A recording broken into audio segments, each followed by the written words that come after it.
V news के लिए शिगर से मैं हूं आबिद शिगरी। मौसमियाती तब्दीलियों की वजह से शिगर समेत गिलगित बल्तिस्तान में सैलाब का आना मामूल बन चुका है।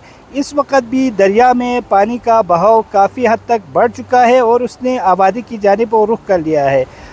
सैकड़ों कनाल अराजी दरिया बुरुद होने के बाद अब दरिया शिगर ने आबादी का रुख कर लिया है और आबादी शदीद ख़तरात में लाहिक है।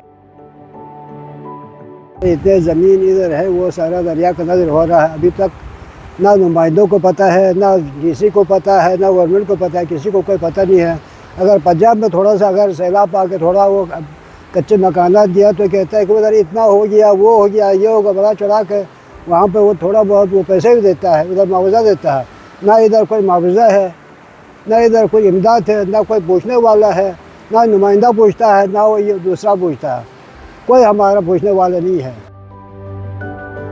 आज 2-3 दिन से ये दरिया की बहाव ज़्यादा होने की वजह से हमारे सारे ज़मीन एकड़ों कनाल ज़मीन हमारा दरियाबुर्द हो चुका है।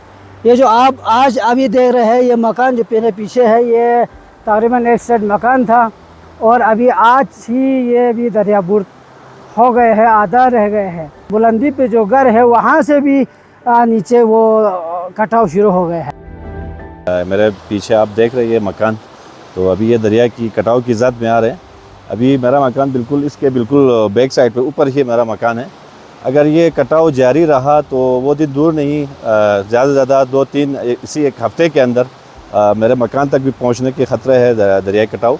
तो मेरा ज़िली इंतज़ामिया सूबाई सतह पे भी और वफाकी सतह पे भी तमाम ज़िम्मेदारान से गुजारिश करता हूँ कि इस साल ये दरिया की जो कटाव है इसको रोकने की कोशिश किया जाए।